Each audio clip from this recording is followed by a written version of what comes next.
तो आपके पति की उम्र पक्के तौर पर बढ़ सकती है। और अगर इस त्योहार से उम्र बढ़ती तो आपको बता दूं, आंकड़ा अंतर्राष्ट्रीय है कि भारत में ही सबसे ज्यादा विधवाएं होती हैं, सबसे ज्यादा विधवाएं भारत में होती हैं। तो आखिर इतना त्योहार करने के बाद क्यों उनके पति मर जाते हैं? तो फिर इस चक्कर से हम कब बाहर निकलेंगे? ये सब सोचना शुरू करिए।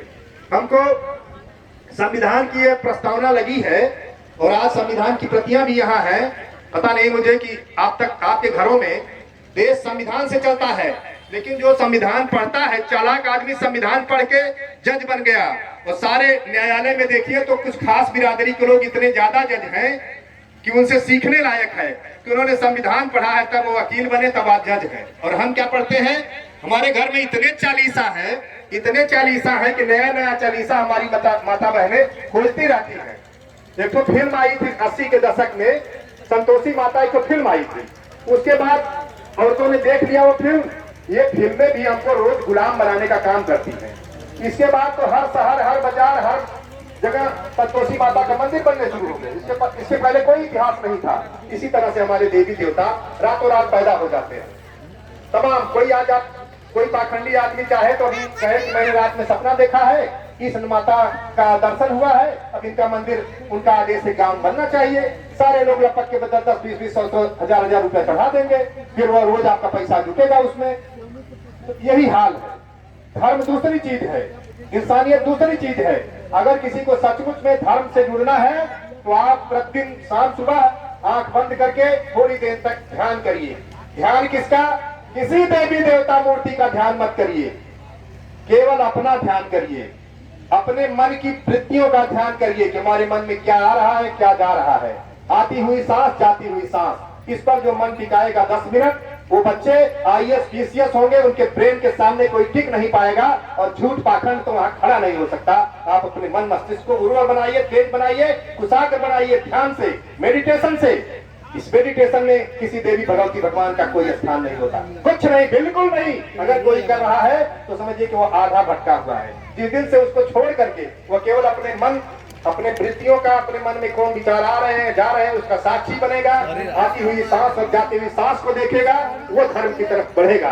पूरी जिंदगी तो हमारी बर्बाद हो गई। अब हम सोचेंगे कि आज से करके क्या करेंगे। आज भी कर डालिए। आप इंसान के रूप में इस युग में पैदा हुए हैं तो इसको जानिए। अगर नहीं जाने तो आपका आदमी होना व्यर्थ समझिए। और धर्म के बारे में आप लोगों से निवेदन है कि अगर धर्म में रुचि है तो 5 मिनट आंख बंद करके बैठना शुरू करिए। किसी का ध्यान मत करिए, बस अपना ध्यान करिए।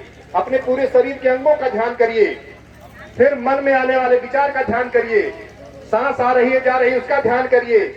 1 मिनट भी ध्यान टिकता नहीं है, फिर भी चिंता मत करिए। इस साधना से आपका दिमाग तेज होगा। जो लोग और आगे चाहते हैं उनके लिए ध्यान की इस पद्धति को आप गूगल में सर्च कर सकते हैं और यूट्यूब में जा सकते हैं। आनापान कहा जाता है, विपस्सना कहा जाता है, उसके जरिए आप अपनी जिंदगी को दिशा दे सकते हैं। लेकिन हमको ऐसी चीजें सिखाई गई जिसमें किसी का बिजनेस छिपा था, पैसा लूटने का, वसूलने का, चढ़ावा चढ़वाने का। और उससे हम रोज अगर सही अर्थों में देखें तो पाप करते हैं, गलती करते हैं, गलत चीज को बढ़ावा देते हैं और अपने बच्चों को गुलाम बनाते हैं। इसलिए ये सब बात विचार भी हमको समझना, करना, सोचना पड़ेगा। आज इस तरह से जो आयोजन हो रहा है, माता जी ने जन्म दिया, लोग तमाम देवी देवता के बारे में जानते हैं। मैं भी कहता हूं कि बिना भगवान के एक क्षण हम जी नहीं सकते, लेकिन उस भगवान का मतलब समझना होगा। भगवान होता कौन है आप जान लीजिए। पहली बात तो माता पिता हमारे भगवान हैं, उन्होंने हमें जन्म दिया है।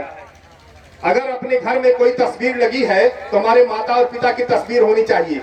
इसके बजाय अगर हम इन जो 40 महापुरुष, और भी 40 सीमा नहीं है, तमाम महापुरुष हैं जो ऐतिहासिक हैं, जिन्होंने हमारे लिए जिंदगी अपनी कुर्बान किया है, उनके चित्र लगाते हैं तो हमारे बच्चों में ताकत पैदा होगी।